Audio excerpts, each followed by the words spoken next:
Chapter में आपका फिर से एक बार स्वागत है। तो मैं आज आपके लिए फिर से एक बार लेकर आ चुका हूँ कैटालिसिस का एक नया वीडियो। इसमें हम यहाँ पर थ्योरी के बाद प्रैक्टिकल यानी कि न्यूमेरिकल क्वेश्चंस करने जा रहे हैं। इसकी थ्योरी की अगर मैं बात करूँ तो आपको एक ओवरव्यू दे देता हूँ मैं। हम लोगों ने यहाँ पर क्या क्या पढ़ लिया था। हम लोगों ने जाना था कैटालिसिस के बारे में। कैटलिस्ट होते क्या हैं, वो क्या होते हैं, उसके कितने ज़्यादा प्रकार होते हैं, उसके वो कितने टाइप के होते हैं, उनको कितने प्रकार, मतलब इसको हमने बहुत ज़्यादा सब डिवाइड कर दिया था। ठीक है, सबसे पहले हमने जाना था टाइप ऑफ कैटलिस्ट। कैटलिस्ट सबसे पहले हमने जाना था क्या होता है। तो कैटलिस्ट मैंने आपको बताया था, जब भी रिएक्शन होती है तो रिएक्टेंट प्रोडक्ट बनाते हैं। इस प्रोसेस में क्या होता है, या फिर एक्टिविटी को कम ज़्यादा करने में, या तो उसका क्या कहते हैं रेट को कम ज़्यादा करने में, एक यहाँ पर हम एरो के ऊपर डिनोट करने वाला एक सब्सटेंस का यूज़ करते हैं, कंपाउंड का यूज़ करते हैं, जो कि ना रिएक्टेंट में ना प्रोडक्ट में यूज़ होता है, यानी कि उनका इस्तेमाल कहीं नहीं होता है। वो अपने आप में ही एक तरीके से बहुत उदारवादी हैं। मतलब ऐसे लोग होते हैं ना जो अपनी हर जगह अपना काम करवा देते, कहीं अपना नाम नहीं बताते कि मेरा नाम क्या है। मान लीजिए उन्होंने कोई स्कूल बनाया तो वहाँ उन्होंने अपना नाम नहीं लिखा, मतलब लोगों को पता नहीं है उनके बारे में, लेकिन सबसे बड़ा काम उन्हीं का है। वैसे ही कैटलिस्ट होते हैं। क्या करते हैं ये लोग, प्रमोट करते हैं, यानी कि रिएक्शन की रेट को अफेक्ट करते हैं, कम ज़्यादा करते हैं, लेकिन कभी भी वो ये अपने आप को उसमें नहीं पाते हैं कि वो खुद अपना रिएक्शन कर रहे हैं। फॉर एग्जांपल अगर मैं बात करूँ, मान लीजिए आपने अमोनिया के तौर पर आपने कोई एलिमेंट डाला, या फिर आपने मान लीजिए पीडी आपने कहीं एलिमेंट डाला, तो वो पीडी जो अगर रिएक्टेंट के फॉर्म में भी आ रहा है तो वो उसमें कोई यूज़ नहीं होगा, उसका कोई भी इस्तेमाल नहीं होगा। वो कहीं भी उसमें रिएक्शन के अंदर कहीं भी वो शो नहीं होगा। फॉर एग्जांपल मान लीजिए मॉन हेवर प्रोसेस में, मान लीजिए हम क्या पे कैटलिस्ट Ni यूज़ कर रहे हैं, होता है कि नहीं होता वो बात दूसरी है। मान लीजिए हमने निकल का यूज़ करा कैटलिस्ट के फॉर्म में, तो N2+3H2 हमको पता है इतना ही है और इतना ही रहेगा। यहाँ पर Ni, Pi, Ci कुछ नहीं आएगा, एक भी नया कंपाउंड ऐड नहीं होगा, चाहे वो जितना भी इसमें बोलते रहे। तो यही चीज़ें हम लोगों ने जानी थी यहाँ पर। Type of catalyst, negative, positive, auto. Negative catalyst जो रेट कम कर देते हैं, पॉजिटिव कैटलिस्ट जो रेट बढ़ा देते हैं, ऑटो कैटलिस्ट जो अपने आप चीज़ों को डील करते हैं।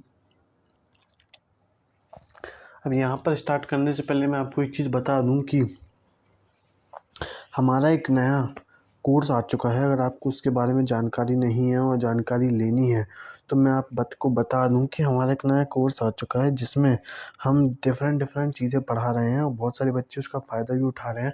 अगर आपको उसका फ़ायदा उठाने हैं तो आप मेरे को इंस्टाग्राम पर कांटेक्ट कर सकते हैं। वहाँ से मैं आपको ढूंढ लूँगा, आपको बता दूँगा, आपको समझा दूँगा चीज़ें, और हमारी टीम आपके लिए तत्पर है।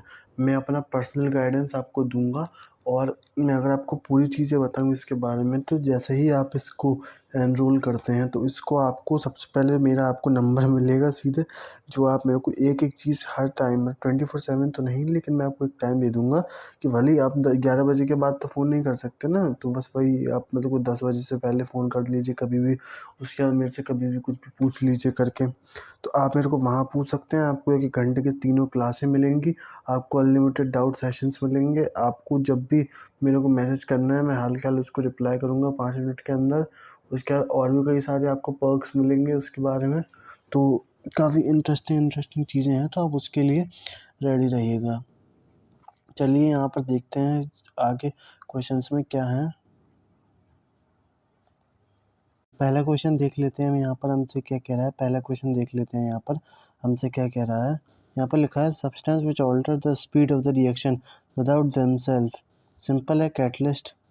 ठीक है, यहाँ पर मतलब उसका कोई भी इस्तेमाल नहीं हो रहा है तो कैटालिसिस कहलाएगी। उस प्रोसेस को कैटालिसिस कहते हैं, और उस चीज़ को हम कैटलिस्ट कहते हैं। ये भी बहुत इंपॉर्टेंट चीज़ है। अगर मैं बात तो करता हूँ प्रमोटर्स की, तो प्रमोटर का एक सब्सटेंस है प्रमोटर, और पूरी प्रोसेस है प्रमोशन। या मान लीजिए कैटालिस्ट एक प्रोडक्ट है, एक चीज़ है, कुछ है, एक सब्सटेंस है, एक कंपाउंड है। लेकिन कैटालिसिस एक प्रोसेस है जिसके अंदर वो जो रेट रिएक्शन को कम ज़्यादा कर रहा है ऑटो कैटलिस्ट के फॉर्म में चीज़ों को बदल रहा है, उसको उसमें लिया जाएगा। इसके अलावा बात करूँ तो during the hydrogenation of oil किसका यूज़ होता है, पैलेडियम का यूज़ होता है, पीडी का। तो ये भी काफ़ी एनआई का यूज़ होता है, माफ़ कीजिएगा एनआई, मैं किसी और की कंफ्यूज हो गया। यहाँ पे कैटलिस्ट सब्सटेंस विच, यहाँ पर बात पूछ रहे हैं हमसे, which alter the equilibrium in the reaction, does not take part in the reaction but speed up participate in the reaction and provide the easier pathway the reaction, it always same phase of the reactant. यहाँ पर हमें कुछ चीज़ें सही हैं, कुछ चीज़ें गलत है, लेकिन सबसे सही जो लग रहा है वो यही है कि it do not participate in the reaction but speeds up.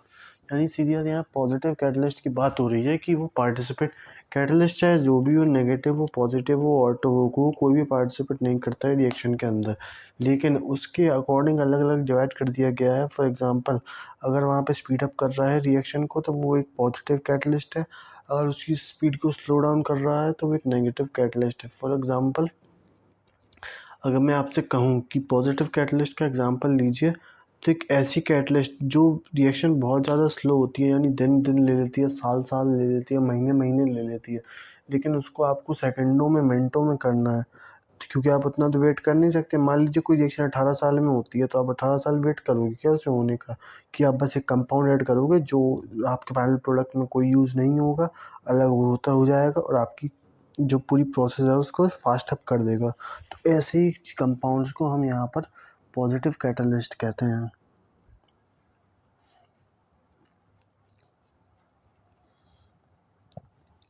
Ammonia is use in the catalyst manufacture of ammonia, iron is use as a catalyst in the manufacture of ammonia is example of, ये किसका example, यहाँ पर आपको बोलेंगे hetero, होमोम और autumn.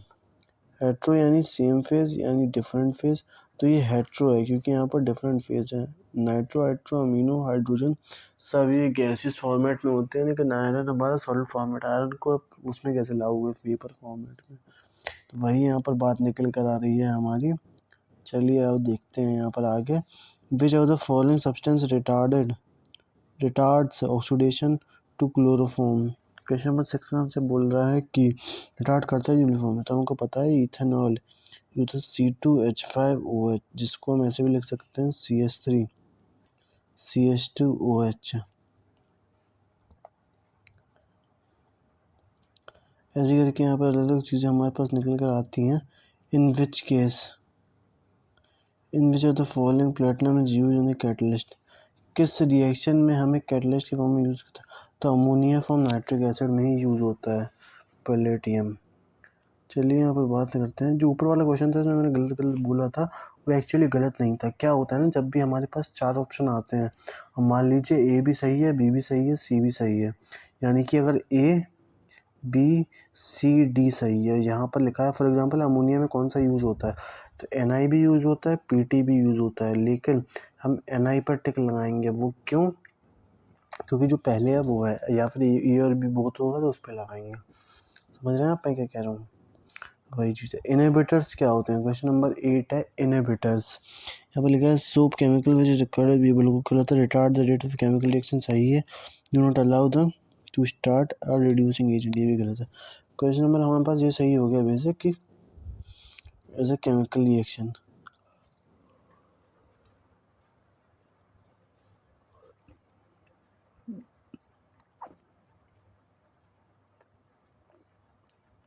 चलिए यहाँ से आगे बढ़ते हैं, देख लेते हैं चीज़ों को। Which of the following substance act as a catalyst to finally divides the Haber process? Question number 9 हमसे पूछ रहा है कि हैबर प्रोसेस में कौन सा फाइनली, तो यहाँ पर carbon monoxide CO, carbon monoxide, क्योंकि कार्बन डाइऑक्साइड CO2 होता है, तो यहाँ पर कार्बन मोनोऑक्साइड यानी मोनो यानी 1, तो CO।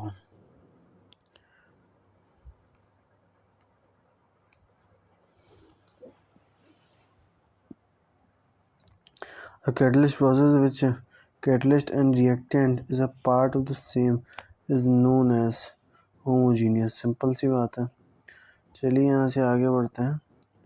यहाँ मैं आगे के आपको आगे के 11 से 20 में अगले वीडियो में बताऊँगा, क्योंकि वो वीडियो ज़्यादा लंबी हो जाएगी। मैं आपका उतना आपका अटेंशन स्पैन भी आजकल बच्चों का उतना नहीं रहा है जितना पहले था, तो इसी वजह से मैं इसको अलग वीडियो में लेकर आऊँगा आपके लिए।